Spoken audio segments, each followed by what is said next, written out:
Você está ouvindo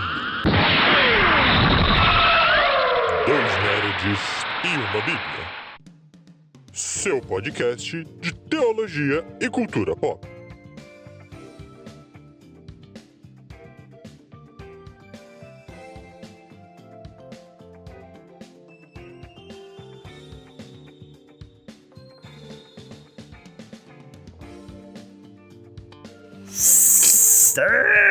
Seja muito bem-vindo, meus amigos e minhas amigas, a mais um Dois Nerds e uma Bíblia. Eu sou o Beto, seu host de plantão favorito, com minha voz levemente afetada, não é muito, mas é levemente afetada.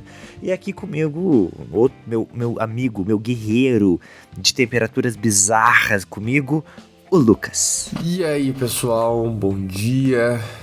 Espero que vocês estejam quentinhos enquanto ouvem esse cast, porque eu e meu amiguinho não estamos quentinhos, estamos com muito frio. Curitiba em temperaturas baixíssimas enquanto gravamos esse cast de madrugada, mas só por saber disso, né? Você já podia contribuir aí curtindo, compartilhando, comentando, interagindo com a gente, ajudando o nosso cast da madrugada fria de Curitiba se espalhar e ser conhecido. Não é mesmo, amiguinho? E é isso aí, ajuda nós, gente. Vocês não fazem ideia de como que tá lá fora agora. Mas é Curitiba, Curitiba faz parte, isso acontece, meu amigo. Curitiba é uma cidade com climas estranhos. Não, eu amo frio, Mas... eu amo frio. Eu amo mais ainda quando eu tô na minha cama. Exatamente. Então quando você tá aqui, né? Tipo, no teu caso, no andar de baixo, gelado e sozinho. Exatamente. Aí ele não é tão interessante assim. Com certeza. Mas, meu amigo, vamos ao tema de hoje, que tem muita gente que mesmo com o frio que Curitiba é hoje, fala: não, mas antigamente era mais gelado, porque já fez, né? Já nevou em Curitiba. E bom mesmo era o frio de antigamente. Tem gente, meu amiguinho, que gosta de olhar para o passado e sentir saudades do passado. A famosa nostalgia. E hoje a gente vai falar um pouco da nostalgia gospel.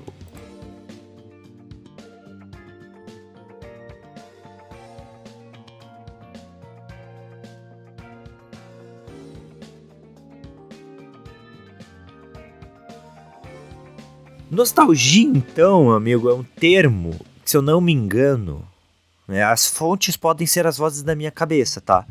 Mas, se eu não me engano, foi cunhado aí em 1688 por um suíço, médico suíço, e era uma doença, era considerado uma doença muito vinculada à melancolia. Os soldados da época de uma guerra aí, eles sentiam saudades de casa e meio que perdiam as forças pra guerrear. É algum rolê assim. Eu sei quando a pessoa tava meio deprê, meio pra baixo, começou a ser diagnosticada a doença da nostalgia. Tipo, essa pessoa está com saudades de casa. Ela tá incapaz de viver por estar com saudades de algo, de alguém. É muito que se via aí, o pessoal sentia isso. Na época das navegações, a conhecida homesick, né? Saudades de casa, doença de casa. Os caras ficavam meses no alto mar, sem poder ir para casa, sem ninguém que eles conheciam próximo. Então, a nostalgia, ela nasce disso. E ela é a união de duas palavras, que eu acho que é alguma coisa como nostos e algia, mas não vou saber dizer ao certo, que é isso, né? Essa saudade, essa vontade de retorno para algo que lhe é familiar, né?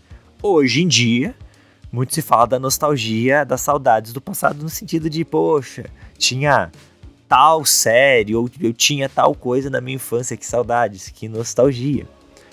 Mas nada mais é do que uma saudade idealizada.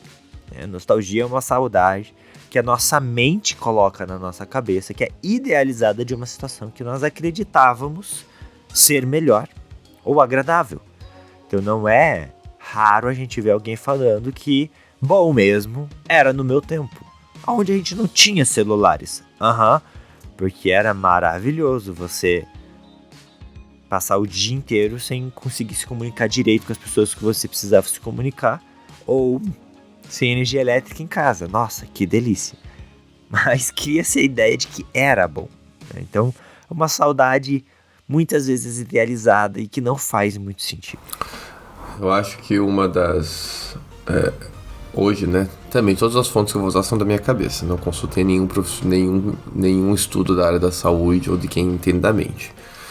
Mas acho que uma das questões que pega também na nostalgia é justamente essa busca por um lugar seguro, por uma zona de segurança. E o passado acaba sendo, na maioria das vezes, uma zona de segurança. Então, quando eu vou falar do tempo, em tese, qual foi o período mais agradável da vida das pessoas, né? É a sua infância e adolescência. É o período em que elas estão seguras, não tem conta para pagar, tem os sonhos, os ideais existem antes da realidade. É um período da vida em que você vive à base de sonhos e ideais. Não que ser adulto seja ruim, mas quando você está num momento de crise, de dificuldade, você lembra, poxa, mas quando eu estava lá na minha infância, né, quando eu era criança, era mais agradável isso aqui. Sim, porque foi o período da sua vida em que você esteve confortável, seguro. Você não tinha que se preocupar com os problemas grandes de uma vida adulta. E a tendência do nosso cérebro em momentos de crise, creio eu, seja buscar este lugar seguro em momentos de crise, para ser realmente um abrigo, né? Pegando outras questões da música, né, pessoal? Você fala, né, que a música do meu tempo era muito melhor do que as músicas de hoje. Porque as músicas do tempo de quem está falando é uma música de um passado em que ele aprendeu a ouvir música com esse tipo de música. E ele aprendeu desse jeito. E aí agora que ele já está numa fase da vida em que é mais difícil aprender a apreciar outros gostos musicais, ele fica receoso de se abrir para outra música. Então ele vai para o passado, onde ele aprendeu isso, e onde foi bom ele aprender isso, e ele se apega lá e fica lá. E aí acaba se fechando para o novo, acaba se fechando para outras coisas que podem surgir e tudo mais. Então eu também vejo muito isso na nostalgia. Essa busca pelo lugar seguro, pela casa, igual você falou, né? A busca pela casa idealizada, a casa do conforto, enfim. A gente eu tava vendo um vídeo um tempo atrás, um cara fazendo uma análise geral do cinema atual, e ele tá falando que o cinema atual, porque assim, a gente consome o cinema e a gente não se toca, que tudo que a gente consome no cinema, ele é importado basicamente. Então assim, vou assistir uma produção da Marvel, vai lá, Deadpool da vida. Cara, o Deadpool, ele tá representando ali, refletindo algo que não é cultural brasileiro, né? Ele, querendo ou não, ele reflete o cultural americano. Todas as produções que a gente consome americanas refletem esse cultural deles no momento. E um cara, eu não vou lembrar o nome dele, não vou saber, nem me perguntem. Ele, de uma forma muito inteligente, mostrou que o cinema e a televisão que a gente tem assistido tá vivendo uma crise da nostalgia, porque o americano tá vivendo uma crise de nostalgia, né? Pessoas como o Trump, que vem com slogans como fazer a América grande novamente, mostra que parte dos Estados Unidos vive essa sensação de que o passado era melhor e o presente não está tão bom. E isso é refletido nas produções que a gente consome, né? Falamos aqui sobre Divertidamente 2, que no final das contas é um grande efeito nostálgico do Divertidamente 1 de 10 anos atrás. Deadpool e Wolverine, apesar de eu ainda não ter visto, eu sei muito bem que ele é um grande nostalgia da Marvel, que traz personagens e atores que fizeram filmes da Marvel durante toda a sua história aí, de atores velhos, antes da época do Homem de Ferro. Então a gente acaba consumindo esse reflexo sem sequer perceber e sequer fazer parte dele. A gente, muitas vezes aqui no Brasil, traz esse sentimento nostálgico por causa das coisas que a gente consome, mas ele não pertence ao nosso país. Porque ele nasce no país dos Estados Unidos, porque eles estão vivendo uma crise de identidade e de momento. E isso é muito louco. Como tudo isso é refletido na televisão. A questão da nostalgia, eu acho que tem consequências também que acabam evidenciando. E aí talvez fuja um pouco só do tema nostalgia, mas acabam evidenciando também uma crise de criatividade crônica. Gigantesca. Porque, de novo, a busca pela zona de segurança. Arriscar-se para algo novo, num universo em que você vai gastar às vezes milhões e bilhões, é algo bastante perigoso. Então, às vezes, a gente prefere ficar naquilo que funcionou no passado e ficar por ali, mas correndo também agora um certo risco. Vou pegar a Marvel como exemplo, acho que a Marvel é um bom exemplo. A Marvel, ela foi talvez um dos grandes movimentos do cinema, foi enfim, nós vivenciamos essa época, né, da Marvel. A gente esteve lá na estreia do Homem de Ferro, nós vimos tudo até o Ultimato, que talvez foi o grande ápice, onde tudo começou a degringolar, tudo após isso começou a degringolar. E a gente percebe essa dificuldade, né, porque a Marvel ainda tá aí, eles não desistiram ainda. Então tem o Deadpool, o Wolverine, sai aí outros filmes esse ano, ou séries, enfim, eu sei que tem algumas outras coisas para lançar, mas tudo é sempre vinculado a esse passado, tudo é sempre vinculado à mesma história. Aí, vou aqui teorizar, trazem o Robert Downey Jr. de volta, e aí vem a indagação, por quê? É nostálgico. Quem foi o cara que lançou? Quem era a cara? Quem foi a cara que lançou a Marvel nas paradas de sucesso? Foi a cara do Homem de Ferro, né? Que eles mataram. Então vamos tentar trazer o cara que foi a cara disso tudo, porque é a segurança, é o que funciona. Mas aí a gente tem uma dificuldade tão grande daí de se abrir para algo bom e novo, né? E aí tem os dois pontos de vista. O cinema fica com esse medo e a própria sociedade fica receosa, né? Será que eu quero ver algo novo ou eu só quero ficar nas mesmas histórias? Será que as novas gerações querem ver as histórias dos Vingadores igual era no passado? Será que elas precisam ver essas histórias? Enfim. Mas é exatamente isso. A gente fica assim indagando e pra gente, principalmente a gente aqui, que querendo ou não, é isso. Ele não reflete a gente, ele não reflete algo que a gente tá vivendo. Então a gente fica um pouco às vezes tipo, cara, mas puxa, eu não me sinto vinculado, eu não me sinto atraído por essas histórias, esses momentos. Exatamente porque eu não vivo isso. Então, às vezes a gente acaba se desconectando um pouco dessa realidade. Mas, meu amiguinho, a ideia aqui é falar sobre a nostalgia gospel. Porque, veja você, existe uma nostalgia gospel. E não, eu não tô falando de saudade de música velha e boa. Apesar que isso também. E aí, nesse caso, eu tô dentro. Que eu sinto saudades de umas músicas velhas e boas. Não, estou falando dessa coisa do ser humano olhar pro passado e achar que estava melhor numa situação anterior. E a gente vai ver isso acontecendo nitidamente ali no todo o Pentateuco, no período em que o povo estava no deserto e eles ficavam reclamando para Moisés: Moisés, no Egito a gente tinha comida. Moisés, no Egito tinha água. Moisés, por que você tirou a gente do Egito para passar perrengue aqui na... O povo ficava olhando para uma situação do passado que na cabeça deles era melhor. Porque olhando a situação humana, tinha casa, tinha comida. Então, humanamente falando, era uma situação melhor. Isso reflete a incapacidade humana de olhar para o futuro e acreditar no que Deus tem para fazer.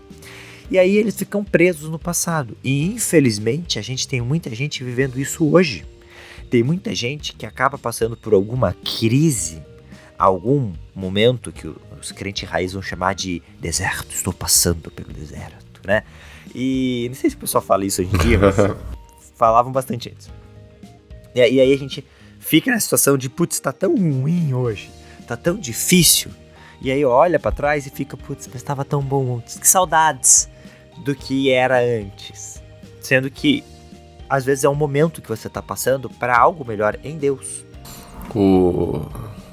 Interessante quando a gente pensa também em nostalgia, olhando o Antigo Testamento, Pentateuco e tudo mais. Um breve contexto histórico aqui para os irmãos que estão ouvindo. O povo hebreu, ele é um povo nostálgico, faz parte da cultura deles. A história é um elemento muito importante do povo hebreu. É algo até que a gente perde um pouco aqui no Ocidente. Culturalmente, para nós, é algo complexo. Porque para nós a nostalgia está vinculada muito à cultura, né? A gente tem saudade de elementos culturais da nossa época pregressa, né? Do período da nossa infância, adolescência, juventude.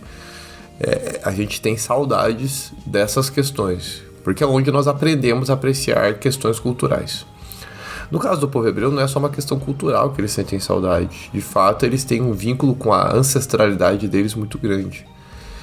A tal ponto que saber que no passado os ancestrais deles sofreram por algo é algo que gera uma dor muito grande para eles. Porque é como eles sentem como se fossem os eles do presente que estivessem passando por aquilo. É algo bastante complexo.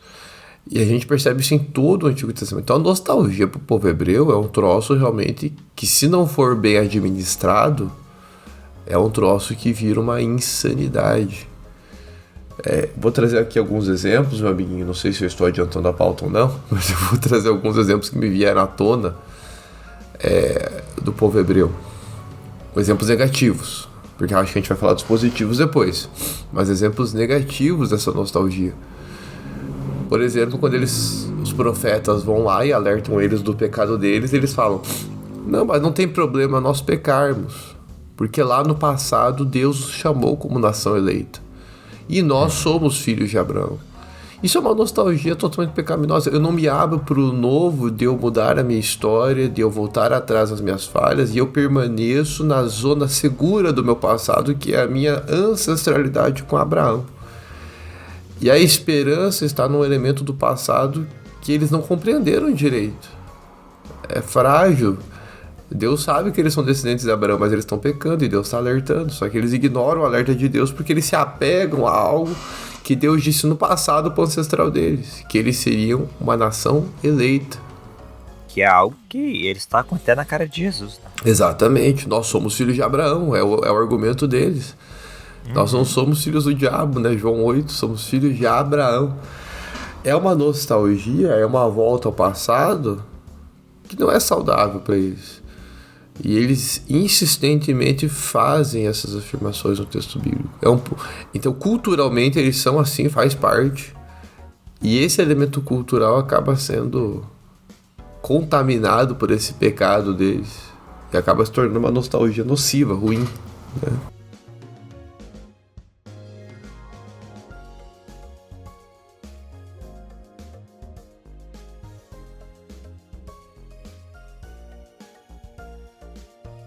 E eles... É muito interessante isso, né? No povo judeu, como eles trazem isso e como essa nostalgia deles está vinculada ao orgulho, né? Uhum. A carregar no peito. Mas eu vejo que tem um motivo para isso, um pouco. Que é a parte boa da nostalgia. E aí que tá confuso, né? E aí que é complicado. Porque tem um elemento positivo nisso. Que eu não diria nem que é necessariamente uma nostalgia, mas é a capacidade de olhar para o passado e vislumbrar o que Deus já fez. Isso é algo que o próprio Deus faz com eles, através dos profetas. Cara, não é uma nem duas vezes que os profetas olham e falam para o povo assim: lembrem-se do que o teu Deus fez por vocês. Lembrem-se que Ele é o Deus que tirou vocês do Egito. Lembrem-se que Ele é o Deus que livrou vocês da peste. lembrem-se e bababá, bababá, bababá. Então, assim, há na mensagem bíblica também esse constante resgate das maravilhas que Deus faz para com o povo. E isso criou no povo essa sensação de superioridade e tudo mais, né? Então, claro, eles erram em como interpretar esse cuidado de Deus, né? Eles, no caso, o povo judeu. Mas tem muita gente hoje que também erra nesse sentido. Ah, não, mas eu sou ungido do Senhor. Não fale mal do... Ah, palhaçada, né? Mas a gente tem que olhar para o passado e a gente tem que ser capaz de fazer isso. De ver as coisas boas que Deus já fez. Mas nas duas situações, meu amiguinho, a questão está no futuro. Né? Seja você olhar para o passado e ver que era bom antigamente, tudo bem, podia ser bom. Mas olha para o futuro e entenda que em Deus vai ser melhor. Ou olhar para o passado e ver os livramentos de Deus. A gente não pode simplesmente ignorar o passado. No nosso caso, principalmente, a gente não pode olhar para o passado e simplesmente ignorar toda a história, por exemplo, da construção da igreja. E, sei lá, pegar um cara que é um Orígenes, que tem uma teologia suspeita em alguns momentos, e só porque a nossa teologia hoje está mais evoluída, ignorar o que ele foi ou o que ele representou. A gente tem que fazer um bom uso desse passado e usar corretamente esse elemento nostálgico para sempre caminhar em direção ao futuro. Eu entendo que você falou algo talvez que seja o grande desafio para entender as questões nostálgicas dentro dessa perspectiva cristã, que é o orgulho. Olhar para o passado a partir da nossa perspectiva, olhar para o ser humano do passado e o que ele viveu, o que ele sofreu, a gente vai correr risco. Olhar para o passado para ver o que Deus fez, aí é diferente. Nós somos mutáveis, Deus não muda. Quando a gente olha para o passado e vê o que Deus fez, aí a gente tem a confirmação da palavra bíblica de que Ele é o mesmo ontem, é o mesmo hoje, é o que será para sempre. Então, olhar para o passado para ver o que Deus fez, eu acho que é uma recomendação bíblica, e é o que gera esperança, inclusive. A esperança, ela nasce justamente daquilo que a gente já presenciou, já testemunhou, já vislumbrou, e isso renova nossas forças, reafirma aquilo no nosso presente que nós precisamos ter a respeito do que acontecerá no futuro. Então, olhar para o passado para ver o que Deus faz, alimenta a esperança do cristão. Olhar para o passado para ver quem eu era, como eu era e tudo mais, há um grande risco, pode ser positivo em alguns pontos, mas há um grande risco de ser um combustível para a minha arrogância, para achar que meu passado era muito melhor, as coisas que eu gostava eram melhor. Então é bastante complexo isso. É o exercício de olhar para a nossa vida sempre olhando onde está Deus, o que Deus está fazendo, o que Deus está almejando. Deus, ele tem que ser o Cristo, né? Isso é algo que a gente aprende quando a gente estuda cosmovisão, né? Cristo tem que ser as lentes, a visão com a qual a gente olha, inclusive, a nossa história. Olhar a nossa história a partir da visão de Cristo vai nos permitir uma nostalgia saudável, né? Não uma nostalgia prejudicial.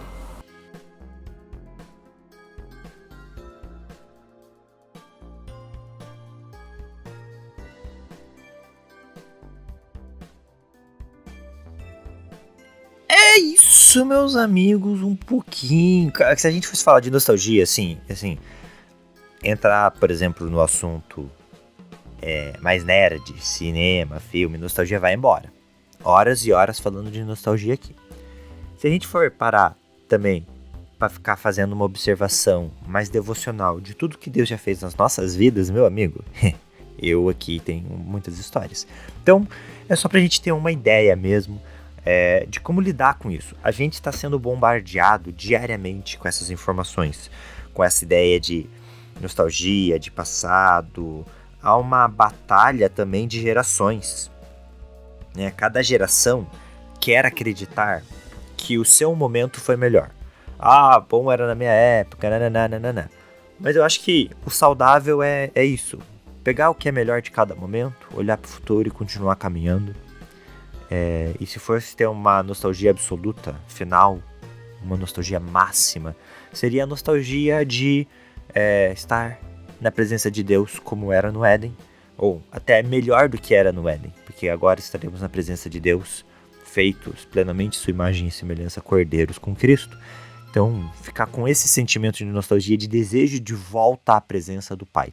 Eu acho que é o melhor sentimento que a gente pode ter, que vai ajudar a gente a caminhar e traçar, aí aguentar as crises e os desafios da vida. Meu amiguinho, muito obrigado pela sua manhã. Muito bom estar com você, muito bom falar de teologia e um pouco de nerdice com você, meu amiguinho. Nos vemos no próximo cast aí, pessoal. Aquele beijo. Falou!